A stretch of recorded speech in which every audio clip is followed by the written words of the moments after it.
네, 안녕하세요. 손민규 변리사입니다. 오늘 영상은 시험에 뛰어들지 고민이신 분들을 대상으로 준비를 했습니다. 시험에 뛰어들지 고민 중인 분들께 조금이나마 좋은 도움이 됐으면 좋겠습니다.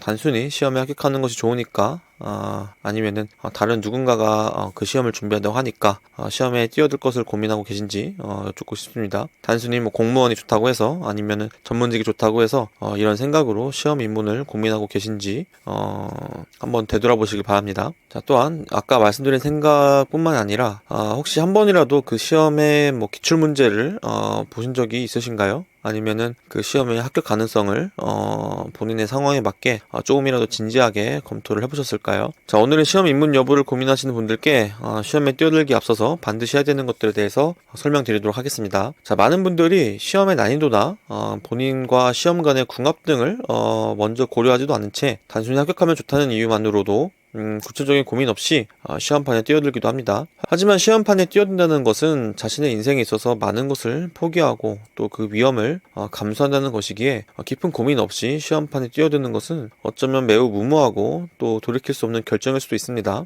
물론 합격하면 당연히 좋죠. 하지만 합격하면 좋을 것이라는 것은 둘째 문제이고, 그에 앞서서 우리는 그 시험에 합격할 수 있어야 합니다. 합격할 수 없는 상황인데 시험판에 뛰어드는 것은 이득은커녕 손해만 보는 장사와 다름없습니다. 시험판에 뛰어든 이상 합격을 해야 끝이 나는 거니까요. 물론 준비를 해보고 아니다 싶으면 그만둘 수도 있는 것이고, 또 그만두었다고 하더라도 그 공부한 시간 자체가 본인이 뭐 헛되이 보내지 않았다면은 인생에서 정말 좋은 경험이자 뭐 자양분이 될 수 있습니다. 하지만 어느 누구도 시험에 뛰어드는 그 순간에는 잠깐만 공부하고 그만둘 생각으로 뛰어드시는 것은 아닐 것입니다. 자, 그렇기에 공부에 앞서서 이 시험이 내가 합격할 수 있는 시험인지 먼저 파악하는 행위가 필요합니다. 그리고 내가 아무리 해도 합격할 수 없는 시험이라는 판단이 들면은 다른 시험을 준비하거나 다른 진로를 알아보면 그만입니다. 합격할 수 없는 시험인데 붙잡고 있는 것은 미련한 것입니다. 또한 시간과 에너지를 낭비하는 등 인생에 있어서 많은 기회비용의 상실로 이어집니다.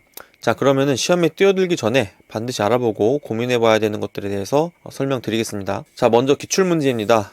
시험판에 뛰어드는 데 있어서 기출문제만큼 미리 판단하기에 적합한 자료는 없습니다. 우리는 기출문제를 통해 내가 이 시험에 합격할 수 있는지 여부를 판단해 볼 수 있는 정보들을 얻어갈 수 있습니다. 다만 이때 주의해야 할 점은, 우리는 그 시험 과목에 대한 내용이나 개념은 전혀 모르기 때문에 기출문제를 보고 지레 겁을 먹을 필요는 없습니다. 우리는 기출문제를 통해서 이 시험이 나에게 맞는지, 내가 합격할 수 있는 시험인지 여부만 판단하면 됩니다. 우리는 기출문제를 보면 시험의 유형부터 파악할 수 있습니다. 보통 시험 유형은 크게는 객관식, 주관식, 논술형으로 나뉠 수 있는데, 일반적으로는 객관식, 주관식, 논술형 순으로 어렵다고 볼 수 있습니다. 자, 두 번째로 파악해야 할 것은 시험 과목입니다. 시험 응시 과목의 자체적인 난이도, 그리고 본인과의 접합성도 굉장히 중요합니다. 예를 들면 누군가에게는 법 과목이 어려울 수도 있고 누군가에게는 과학 과목이 어려울 수도 있습니다. 저 같은 경우에는 대학교 재학 시절에 5급 공무원 시험을 제 행정고시를 볼지에 대해서 좀 고민을 한 적이 있었는데, 뭐 법학 과목이나 과학 과목 같은 것들, 즉 2차 시험 같은 거는 자신이 있었는데 저는 1차 시험의 피셋을 넉넉하게 통과할지에 대한 자신이 없었습니다. 그렇기 때문에 5급은 과감하게 포기했던 기억이 있습니다. 자, 너무나도 당연한 얘기일지 모르겠지만 나에게 유리한 과목이 많고 또 어려운 과목이 적을수록 합격의 가능성은 당연히 올라갈 수밖에 없습니다. 자, 다음 파악해 볼 것은 바로 합격 수기입니다.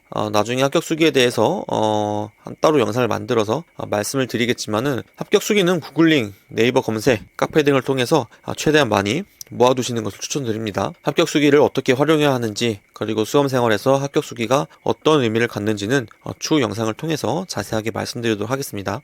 자, 합격 수기는 합격자들의 피땀 어린 시간들이 정말 그대로 녹여져 있는 것입니다. 따라서 우리는 합격 수기를 통해서 합격하기까지의 어떤 과정이나 합격자들의 공부량 등을 엿볼 수 있고, 또 나아가서 내가 시험을 합격할 때까지 이런 합격자들의 이런 힘든 과정과 시간들을 똑같이 이겨내고 견뎌낼 수 있을지를 어느 정도는 미리 판단해 볼 수도 있습니다. 또한 합격 수기를 통해서 공부 방법이나 시험의 난이도, 또 공부의 방향성 등도 엿볼 수가 있습니다. 자, 다음으로 확인해 보아야 할 것이 바로 시험의 응시자의 어떤 풀입니다. 자, 응시자 풀은 나의 합격 확률과 큰 연관성 있는 요소입니다. 자, 그런데 현실적으로 응시자 풀의 수준을 확인할 수 있는 요소는 출신 대학과 최종 학력, 이 두 가지밖에 없습니다. 여기서 최종 학력은 고졸, 대학교 재학, 석사, 박사 여부를 의미하는데, 수능이나 수시를 제외한 대부분의 시험은 보통 고졸, 대학교 재학, 학사 졸업 분들이 대다수를 차지하기 때문에 최종 학력은 이 영상에서 크게 고려하지 않도록 하겠습니다. 결국에는 응시자 풀은 출신 대학이란 요소가 가장 크게 작용하게 되는데, 시험에 따라서 어떤 학교에서는 1년에 수십 명의 합격자가 나오는 반면 어떤 학교는 몇 년에 한 명 나오기도 합니다. 또는 어떤 학교는 그 시험에 응시하지 않는 분위기가 이미 깔려 있을 수도 있습니다. 그래서 응시자 수준을 파악하는 가장 좋은 방법은 바로 나의 대학교 커뮤니티입니다. 대학교 커뮤니티는 나와 학습 능력이 가장 비슷한 사람들이 많이 분포되어 있을 확률이 가장 높습니다. 대학교 커뮤니티를 통해서 얼마나 많은 학우들이